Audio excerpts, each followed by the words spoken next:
같이 기도하고 말씀 생각하십니다. 하나님 아버지 감사합니다.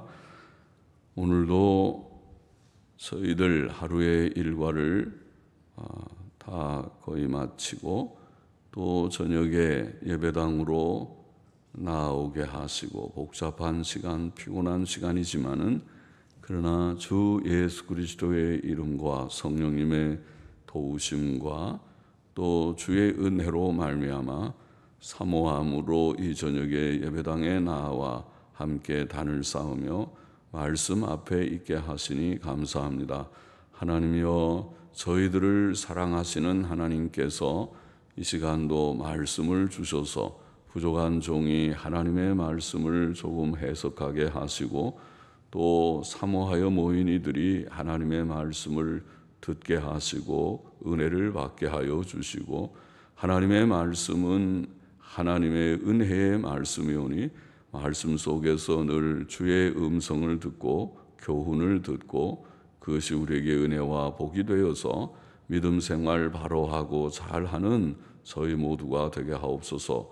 말씀을 해석하는 자나 말씀을 듣는 자가 다 하나님의 말씀 앞에 있게 하시고 복종케 하시고 믿고 실천하여 큰 평강을 얻게 하여 주시기를 소원합니다. 예수님의 이름으로 기도하옵나이다. 아멘. 아멘.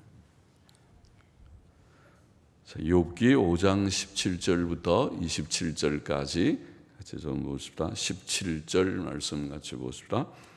볼지어다 하나님께 징계받는 자에게는 복이 있나니 그런즉 너는 젖는 자의 경책을 없인 여기지 말지니라. 하나님의 징계에 대해서 말씀합니다. 볼지어다, 무슨 중요한 말 할 때는 그런 말이 좀 나오죠. 볼지어다 하나님께 징계받는 자에게는 복이 있나니. 보통은 징계를 받으면 저 사람 복을 받지 못했다 생각할 수 있는데 그렇지 않기 때문에 오히려 강조해서 볼지어다, 보라, 저희를 환기시키면서 하나님께 징계받는 자에게는 복이 있다고 말했습니다. 자, 이거 우리가 좋은 교훈입니다. 하나님께 징계받는 자에게는 복이 있다. 징계는 복이 없는 것이 아니라 징계받는 것이 복이 있는 것이다. 자, 왜 그렇습니까? 왜냐하면 하나님께 징계받는 것은 하나님의 자녀들에게 해당하는 일이기 때문에 그렇습니다. 하나님의 자녀가 아니면 징계도 없습니다. 징계가 없고 심판은 있지. 그 심판은 물론 땅 위에서도 있을 수 있고 최종적으로는 지옥 형벌로 하나님께서 심판하시죠. 땅 위에서도 심판해서 그 영이 지옥 가지만은 하나님의 심판은 있지만은 징계는 없습니다. 징계하고 심판하고는 다르다고 봐야겠습니다. 심판은 그야말로 심판해 버리는 것이지만은 벌을 주는 것이지만은 징계는 벌이긴 하지만은 일단은 매를 때려서 고치는 것입니다. 매를 때려서 교훈을 주고 깨우쳐서 바로 잡으려고 하는 게 징계입니다. 징계는 하나님의 사랑하는 자녀들에게 주는 것이라고 성경에 되어 있습니다. 잠언 3장 12절에 보면은 우리가 읽었죠. 대저 여호와께서 그 사랑하시는 자를 징계하시기를 마치 아비가 그 기뻐하는 아들을 징계함 같이 하시느니라. 그러니까 징계를 받는 것은 하나님의 아들이고 아들 중에도 사랑하는 아들이에요. 아들 중에도 전혀 아버지 말 듣지 않는 아들도 있겠죠. 그런 아들들은 아예 내버려 두죠. 몇 번 징계를 했는데 야단을 치는데도 말 듣지도 않고 제멋대로 해요. 그러면 부모가 어떻게 합니까? 계속 징계를 하는 것이 아니고 어느 시점에는 내버려 둡니다. 네 마음대로 해. 너 내 말도 듣지 않으니까 네가 하고 싶은 대로 살아라 하고 아예 관심을 끊어버릴 수도 있겠죠. 그러면 더 이상 징계가 없겠죠. 그건 완전히 버린 자식이죠. 그렇죠? 그러나 사랑하는 자식은 다르죠. 아직 징계가 있습니다. 사랑하는 자에게는 관심이 있습니다. 잘못하면 애가 탑니다. 부모가 애가 끌어서 애가 타서 견딜 수가 없습니다. 그래서 간곡히 교훈도 하고 훈계도 하고 책망도 하고 또 매도 들고 할 것입니다. 그때가 좋은 것입니다.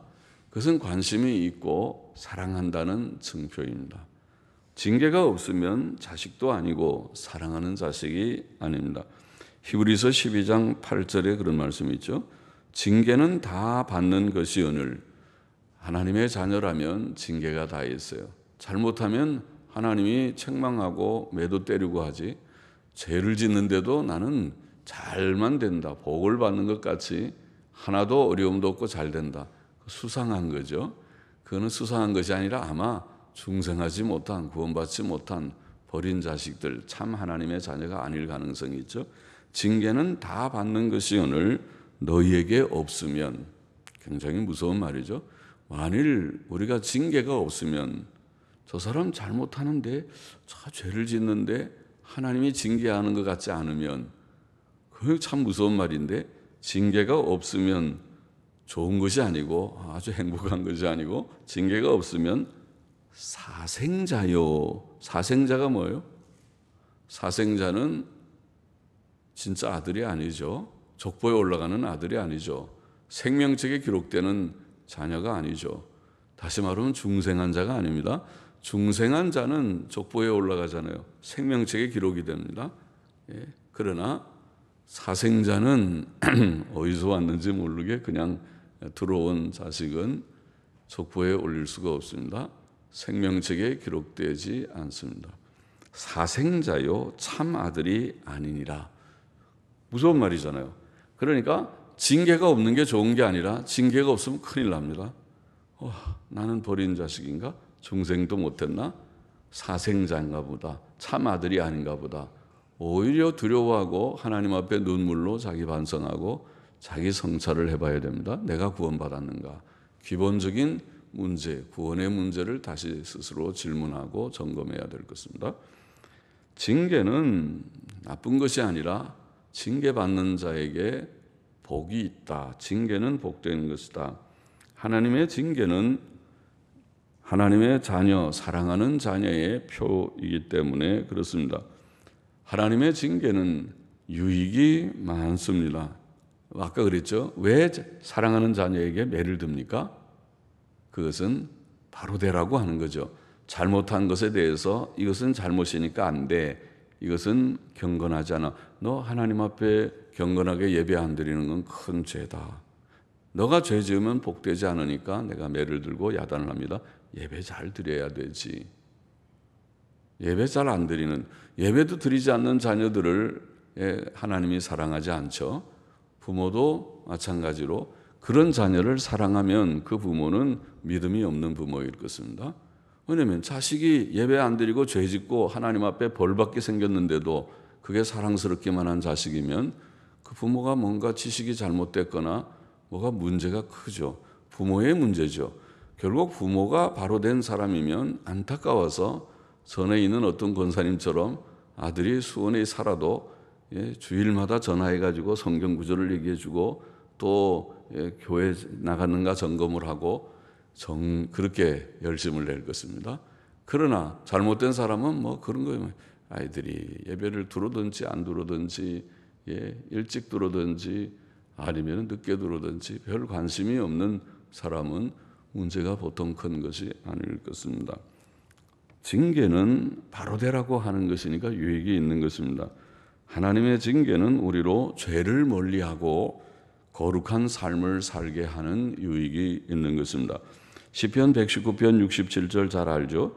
고난당하기 전에는 내가 그릇 행하였더니 이제는 주의 말씀을 지키나이다. 징계의 고난이죠. 하나님께서 그가 하나님의 말씀대로 하지 않고 그릇 행할 때 고난을 주었습니다. 그것이 질병일 수도 있고 경제적 손실일 수도 있고 인간관계 속에서의 그런 큰 마음의 상처일 수도 있고 또 그것이 심해지면은 사회적인 재난일 수 있고 그것이 화산 폭발일 수도 있고 지진일 수도 있고 전쟁일 수도 있고 그런 하나님의 매가 무서운 매가 올 수 있겠죠. 고난 당하기 전에는 내가 그릇 행하였더니 이제는 주의 말씀을 지키나이다.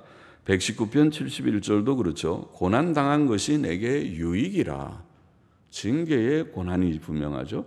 고난당한 것이 내게 유익이라. 이로 인하여 내가 주의 율례를 배우게 되었나이다. 그 전에는 암만 얘기를 해도 듣지 않아요. 하나님 제일 사랑해야 된다. 별로 마음에 와닿질 않아요. 11조 생활 잘 하거라.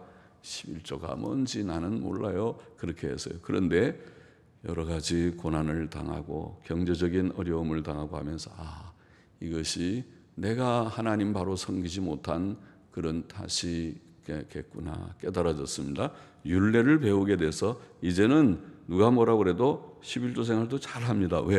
왜냐하면 경제적인 어려움을 당해봤거든요. 그러니까 하나님이 약속한 대로 11조를 온전한 11조를 내 창고에 넣어라. 그러면 내가 쌓을 것이 없도록 부어주리라. 약속이잖아요. 약속이니까 물질의 유효함을 주시겠구나. 그리고 11조 이상의 생활을 하게 되었습니다. 하나님의 말씀대로 바로 살아보려고 율례를 배우게 되었습니다. 또 히브리서 12장 10절 11절에 보면 저희는 잠시 인간 부모는 잠시 자기의 뜻대로 우리를 징계하였거니와 인간 부모가 자녀들을 징계할 때는 완전치 못해서 어떤 때는 조금 부족한 그들의 생각 때문에 야단을 치고 하는 때가 있을지라도 오직 하나님은 완전하신 자 하나님, 완전자 하나님께서는 우리의 유익을 위하여 그렇게 됐어요.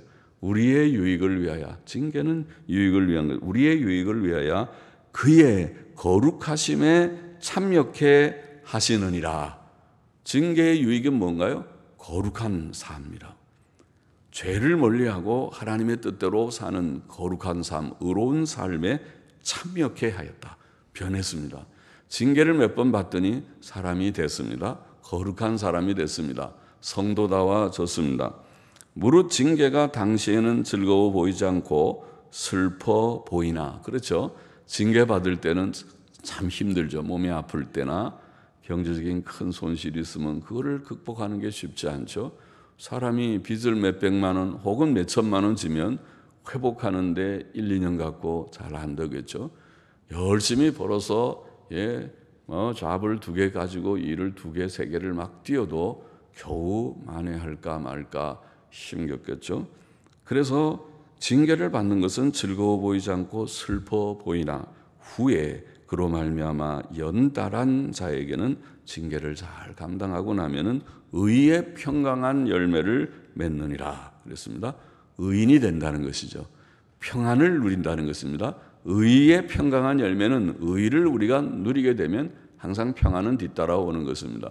평안은 좋은 것이죠. 안녕하신 건 좋은 거잖아요. 샬롬이라는 건 좋은 것인데 그거는 죄 지은 사람은 악인에게는 평안이 없느니라. 죄를 지은 사람은 평안이 없어요.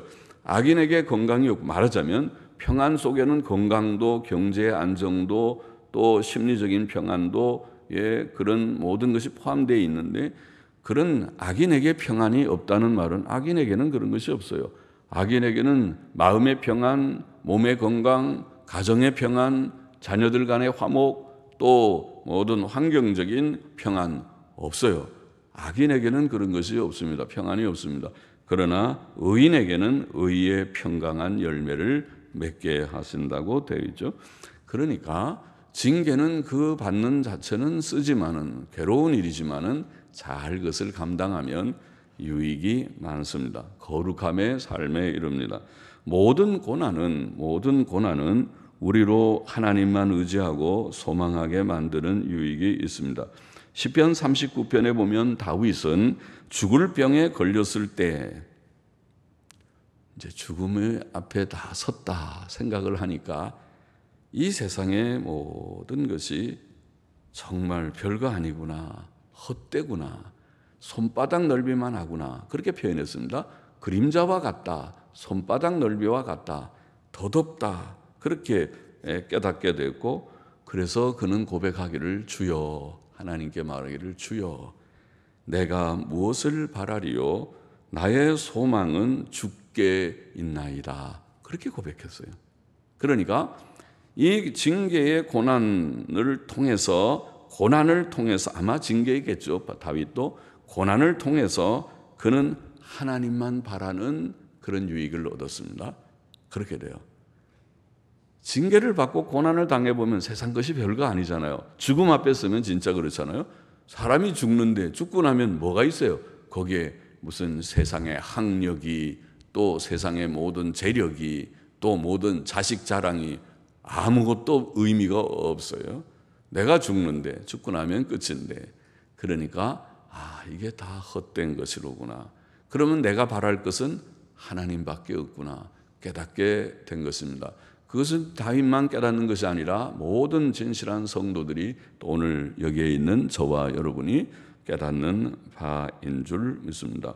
사도 바울도 아시아에서 전도하면서 극심한 환난을 당하고 사형 선고를 받은 것 같은 죽을 고생을 했을 때 그는 고백하기를 이를 통해 우리가 우리 자신을 의지하지 않고 오직 죽은 자를 다시 살리시는 하나님만 의지하게 하셨다. 의지하는 법을 배웠다. 그렇게 고백했습니다. 평소에는 우리가 주님 믿는다고 하죠. 그러나 주님을 진짜 믿는 것은 이런 극한 상황에 가봐야 정말 이제는 죽었구나. 아무것도 의지할 것이 없을 때 그때 하나님을 정말 바라보게 된다는 말이죠. 그렇지 않으면 평소에는 조금 돈이 없어요? 그 돈, 땅 하나 팔죠. 집 하나 팔죠. 은행 가면 아직도 현금 잔액이 상당히 있는데요. 그 걱정 없어요. 그런 사람은 하나님 의지하는 게 좀 약하겠죠.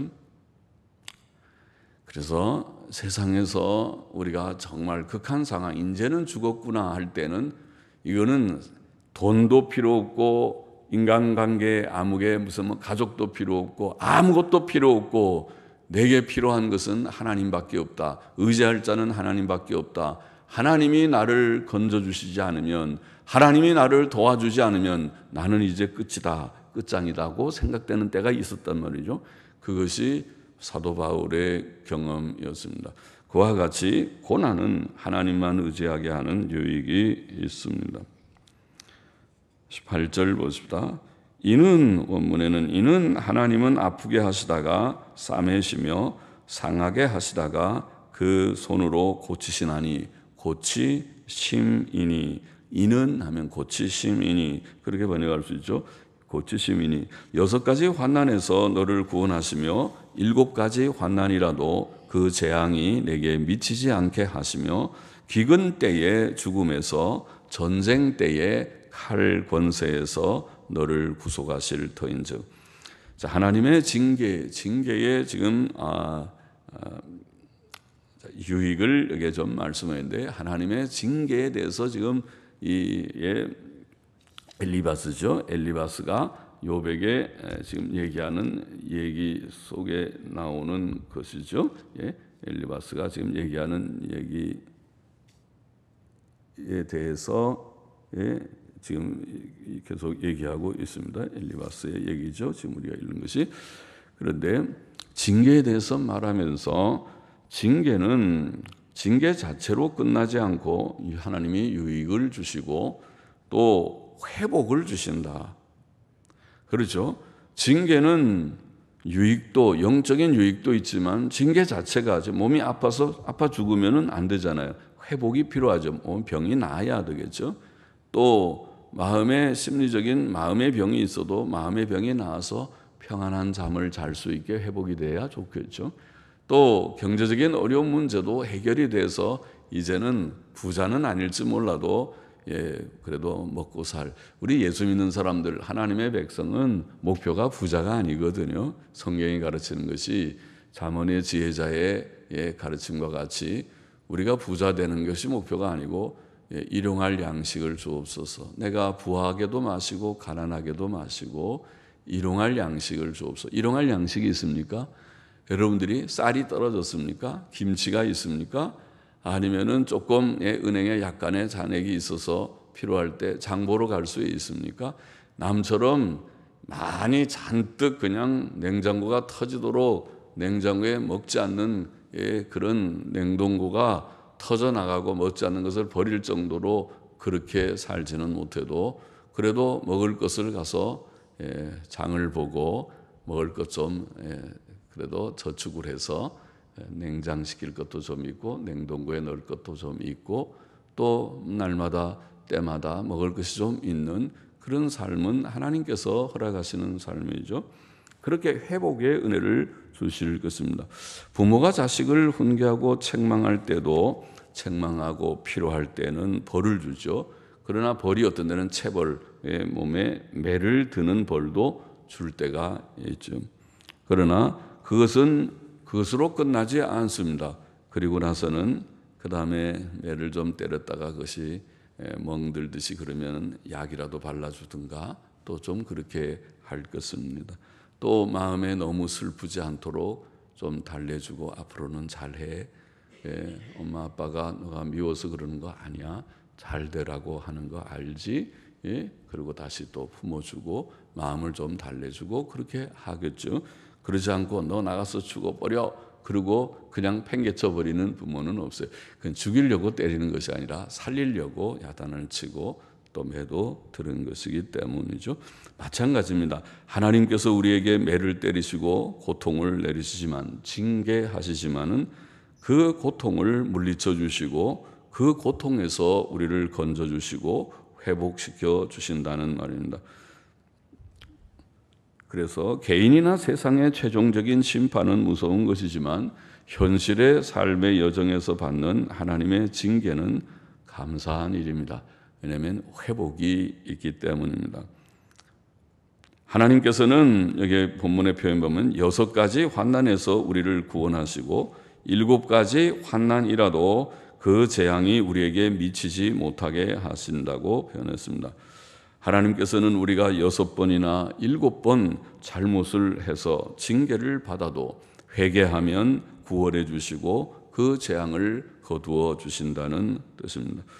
사람은 부족해서 실수하고 그 실수를 반복하기도 하지만 하나님께서는 우리의 연약을 아시고 오래 참으시고 우리가 진심으로 회개할 때 고쳐주시고 구원해 주십니다. 주께서는 3번이나 그를 부인했던 베드로가 통에 자복했을 때 그의 큰 실수를 어떻게 보면 제자 중에 제일 대표 제자인데 주님을 모른다고 맹세하며 모른다고 하나님 앞에 내가 저주를 받을지언정 내가 참으로 모른다고 그렇게 했으면 진짜 끝난 거죠. 그 다음에는 너 나랑은 진짜 결별이다. 너 같은 제자를 내가 뒀다는 것이 수치다. 이제는 알았다. 너 갈 길을 가라. 너와 나는 이제는 끝이다. 할 수 있을 터이지만은 베드로가 회개하고 용서를 구할 때 주님께서는 그의 허물을 용서하셨을 뿐 아니라 갈릴리 호수에서 그에게 찾아오셔서 모든 제자들과 달리 그에게 특별한 사명을 먼저 주셨죠. 내 양을 치라. 내 어린 양을 먹이라고 다시 그를 부르신 사도의 부르심, 목양자의 부르심, 전도자의 부르심의 사명을 다시 기억해 하시고 다시 재확인시켜 주시고 그러니까 버리시지 않은 거죠. 너는 나랑 상관없어. 너가 나를 3번이나 부인하다니 아이고 내가 참 실망이다. 다시는 내 앞에 나타나지 말고 너는 뭐 내 종이니 그런 말 하지 말아라. 끝장내버리지 않고 다시 사명을 확인시켜주는 회복이죠. 회복에서 이제 내 양을 먹이는 진실한 종이 되라고 하신 것과 같습니다.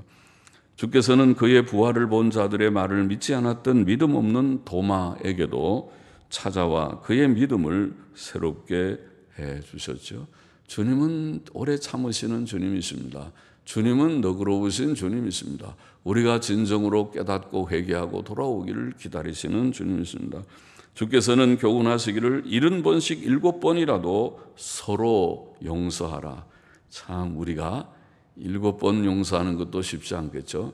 벌써 몇 번째냐 그러면은 귀찮아지고 다시 보기 싫어질 수도 있는데 70번씩 7번 서로 용서하라고요. 주님 너무 힘든 교훈 같은데요. 그러나 하나님께서 우리에게 용서하신 것이 그러하기 때문에 그것을 깨달으면 우리가 하나님 앞에 잘못한 것이 70번씩 7번도 더 될지 모르기 때문에 한두 번입니까? 우리의 살아온 이 짧은 생애 가운데 잘못한 것이 하루에도 몇 번입니까? 일주일도 몇 번은 될 것입니다. 예, 그렇게 잘못하고 용서를 비는 것이 한두 번이 아닌 우리들을 용서하신 하나님을 우리가 참으로 바로 깨닫고 바로 안다면 주님의 교훈이 무거운 것이 아니고 할 만한, 해볼 만한 일이 될 것입니다. 하나님께서는 또 우리를 기근으로부터 지키시고 건져주신다고 표현했습니다. 시편 33편 18절 19절에 보면 여호와는 그 경외하는 자 곧 그 인자하심을 바라는 자를 살피사 저희 영혼을 사망에서 건지시고 저희를 기근 시에 살게 하시는도다. 하나님이 다 먹이시는 하나님이시죠. 기근 시, 우리나라가 지금 기근이 오는 것 같아요. 기근이 오는 것 같아요. 계속 뉴스들을 여러분들이 신문을 좀 읽는 사람들이라면 혹은 뉴스라도 좀 보는 사람, 드라마는 좀 적게 보더라도 뉴스는 좀 보는 것이 좋은데 뉴스도 요새는 뭐 다 좀 편향된 뉴스가 많다고 그러니까 좀 그렇지만은 신문이라도 좀 보고 보수적인 신문도 좀 보고 하십시오. 그런데 지금 우리나라 그는 어느 뉴스나 비슷한 것 같은데 굉장히 경제가 어렵다는 그런 말들을 하고 있습니다. 물론 진통일 수도 있지만은 그러나 이 진통이 너무 급작스러운 진통인 것처럼 보입니다. 그래서 경제가 보통 지금 어려운 것이 아니고 이렇게 나가면 몇 년 이런 식으로 만일 회복이 없이 지속되면 우리나라 경제가 몹시 망가지는 것이 아닌가. 그렇게 한번 망가지면 회복되기가 쉽지 않을 터인데 그렇게 생각됩니다. 지금 그렇죠. 벌써 원전 한전의 적자가 이번에 보니까 1200억인지 1000억인지 그렇다고 그러죠. 1000억 적자가 났다고 그러니까 그러면 우리도 호주처럼 몇 년이 지나면 전기값이 60% 올라서 호주는 비로소 탈원전 정책을 포기해버리고 다시 돌아갔다고 하더라고요. 우리는 지금 탈원전 한다고 태양광이니 무슨 광이 그런 지금 엄청난 몇백조 퍼부으면서 지금 그런 정책을 하고 있으니까 지금 이렇게 한전이 엄청난 적자를 보고 있는 것이라고 보이는데요. 잘은 모르지만 그렇게 보이는데 걱정이죠. 전기값이 올라가겠죠. 이제 전기값이 계속 당분간은 그리고 적자가 1000억이면 어차피 적자를 우리가 전기 쓰는 사람들이 나누어서 해소해야 될 것이 아닙니까? 전기값이 당분간은 엄청나게 올라갈 것이라고 예상되고 걱정입니다. 이게 지금 왜 그렇습니까? 가장 값이 안 되는 것이 원자력인데 원자력을 지금 우리가 안 한다고 그러니까 지금 이 지경이 오는 것입니다. 원자력 발전소를 다 해체시킨다고 하니까 이런 지금 일이 생기는 것입니다. 그래서 그것뿐 아니라 여러 지금 청년들 실업 문제, 취업 문제도 그렇고 모든 지금 각 부분이 굉장히 어렵습니다. 우리 그 부동산 하시는 분들은 부동산 걱정이에요. 그렇겠죠. 지금 부동산 경기를 잡기 위해서 그러니까 잘못된 투기 세력을 잡기 위해서 정부가 강력한 정책을 쓰고 있으니까 부동산이 전혀 매매가 되지 않고 부동산 그 거래가 없어지니까 부동산 지금 그동안에 중개업소가 너무 많기도 했는지 몰라도 중개업소들이 갑자기 문을 닫기 시작합니다. 왜냐하면 견디지를 못합니다. 월세는 굉장히 높고 그 다음에 거래가 없으니까 수입은 없고 그럼 몇 달 버티면 그 다음에 파산합니다. 문 닫아야 되죠. 그래서 어떤 분은 우리는 월세가 좀 작아서 견디고 있는데 우리 앞집도 문 닫고 옆집도 문 닫았습니다. 그런 얘기를 하신다는 얘기를 지난 주일날 들었어요. 참 어렵다는 말이죠. 그것은 과도기적인 수도 있어요. 물론 어차피 투기 세력은 잡아야 된다. 그것도 틀린 말은 아닌데 너무 이것이 갑작스럽게 강력한 정책을 하면은 굉장히 부작용이 생길 수 있는 거죠. 똑같은 거예요. 최저임금 10,000원 좋은 얘기죠. 좋은 얘기지만은 시장을 너무 그렇게 강압적으로 위해서 통제해 버리면은 중소기업들이 우리 일 못하겠다.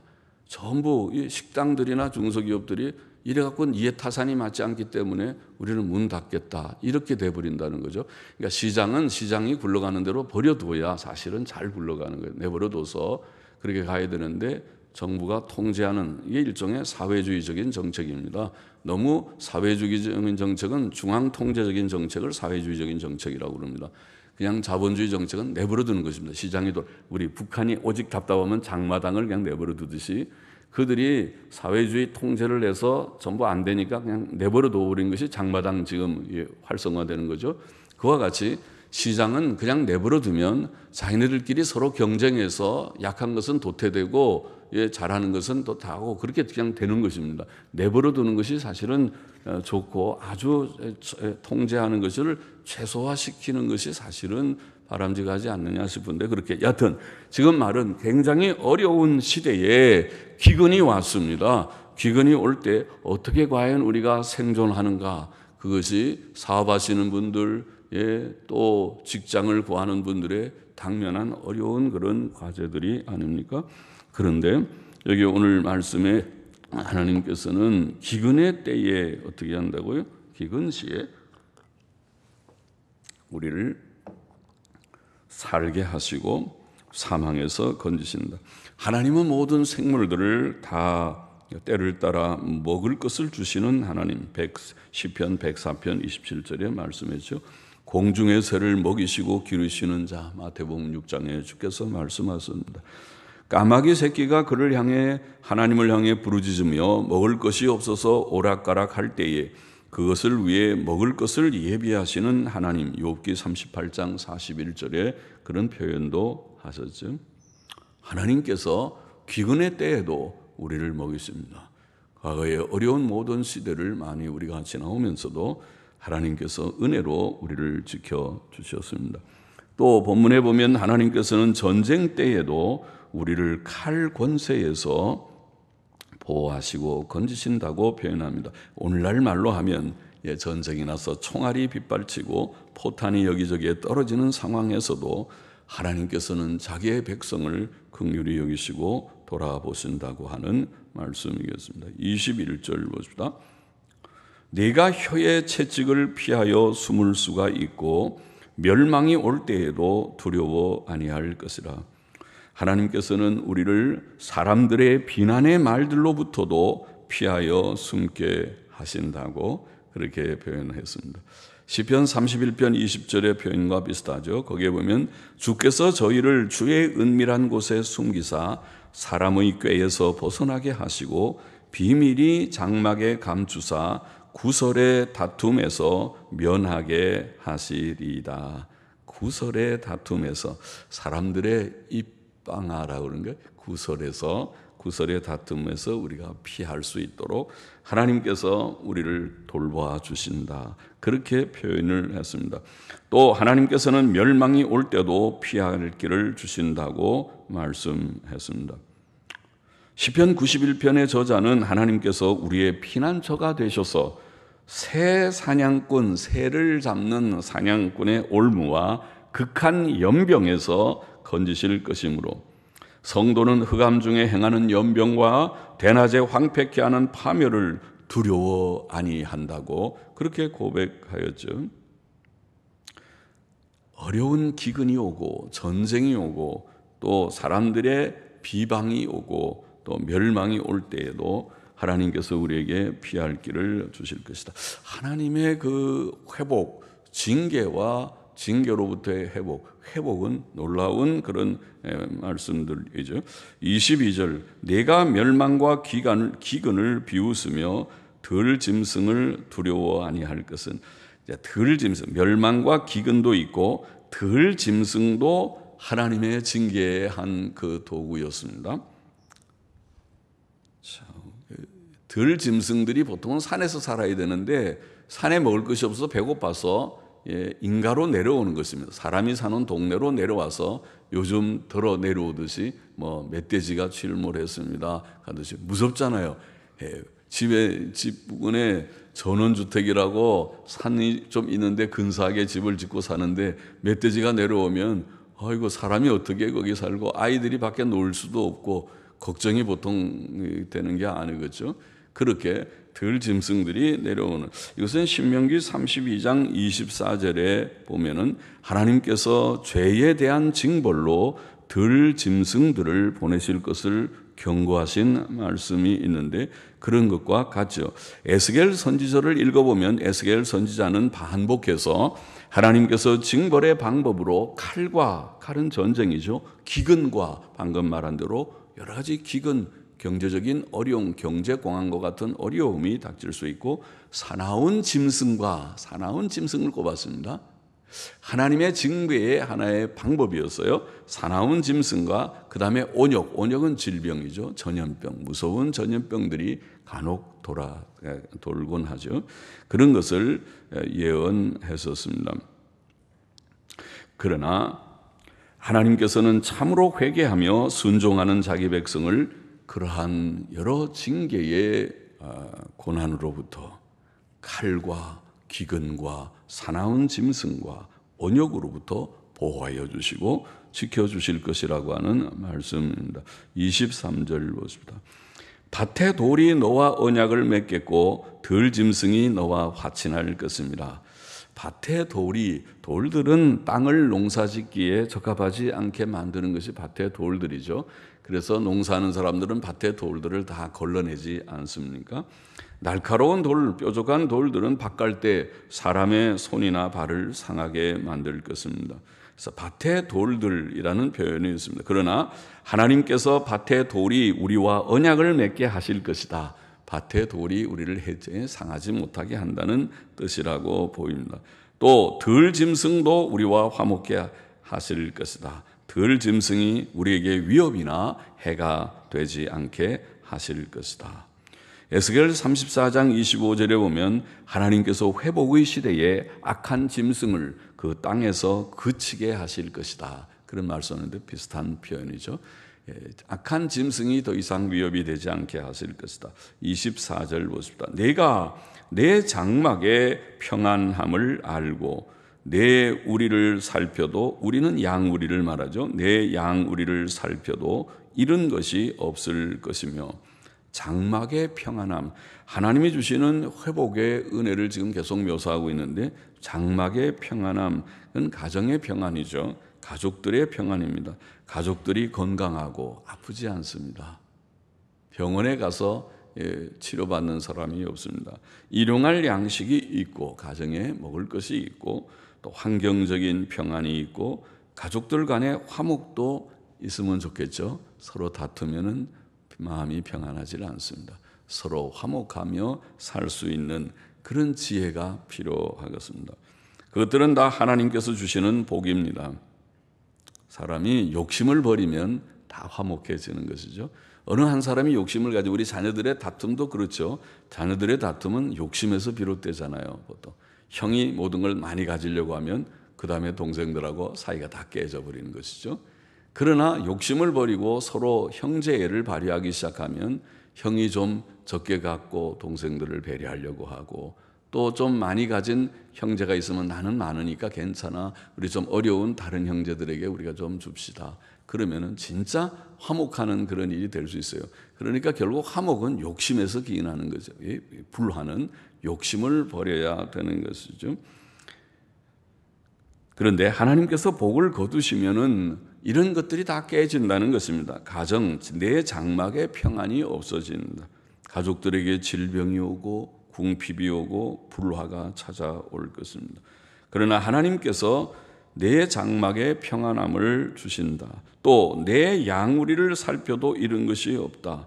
그것은 양들도 건강하다는 말이죠. 질병에 걸려서 죽거나 사나운 짐승이 와서 양우리를 덮쳐서 물어가서 찢겨 죽거나 그런 일이 없다는 말이겠습니다. 오늘날 말로 하면 우리의 직장과 우리의 사업에 또 가정의 물질 생활에 어려움이 없이 평안한 것을 말합니다. 땀 흘려 일하는 것은 모든 사람의 의무이지만 놀면서 우리가 돈이 많은 것은 그것도 좋은 것이 아닙니다. 그것은 하나님 앞에 부끄러운 일입니다. 자기가 땀 흘려 수고하면서 소득을 가지고 사는 것이 정상인데, 그것이 우리가 하나님이 주시는 복이지만은, 그러나 이제 그 복을 누리지 못하는 자가 있고 그런 복을 누리는 자가 있다는 것이죠. 신명기 28장 4절 5절에 보면 우리가 하나님의 계명을 지키면 몸의 소생과 토지의 소산과 짐승의 새끼와 우양의 새끼가 복을 받을 것이며 광주리와 떡반죽 그릇이 복을 받을 것이라 그랬죠. 복에 대한 말씀이죠. 25절 오늘 보면 보십시다. 내 자손이 많아지며 내 후예가 땅의 풀 같을 줄을 네가 알 것이라. 네가 장수하다가 무덤에 이르리니 곡식단이 그 기한에 운반되어 올리움 같으리라.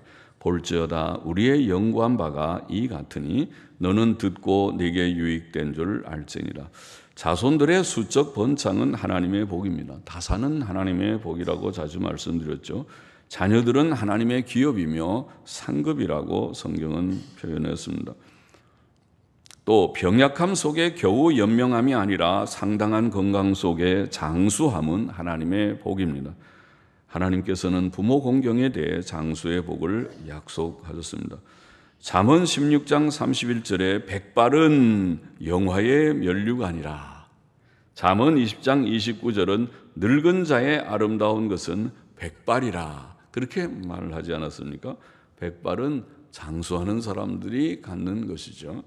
그래서 그렇게 장수는 하나님의 복이라고 말씀했습니다. 오늘 말씀을 정리해 보십시다. 하나님의 징계에 대한 말씀을 많이 했죠. 여기 뭐죠? 엘리바스가, 대만 사람 엘리바스가 하나님의 징계에 대한 말한 것은, 이것은 성경의 진리에 부합하는 그런 말씀입니다. 하나님의 징계는 복되다고 말씀을 했습니다. 그렇죠? 왜 그렇습니까? 그것은 하나님의 사랑의 표이기 때문이고 또 유익이 많기 때문이라고 말할 수 있습니다. 징계를 통해서 우리는 거룩한 삶을 이루게 되고 더욱 믿음을 가지게 되기 때문입니다. 그러므로 우리는 하나님의 징계를 없인 여기지 말고, 우리가 시시때때로 부족 때문에 하나님이 우리를 징책할 수 있는데, 징계를 할 때 그것을 가벼이 여기지 말고 무겁게 여기고 또 달게 받고, 내가 부족해서 하나님이 내게 이런저런 고난을 주셨구나, 그것을 달게 받고 그 징계를 인해서 얻는 유익, 무슨 유익이라고 했어요? 거룩한 삶, 더욱 믿음 있는 삶으로 나아가서 이제는 더욱 하나님 의지하고 하나님만 의지하고 하나님의 계명을 지키는 의와 거룩의 사람이 되게 되어야 하겠다는 것입니다.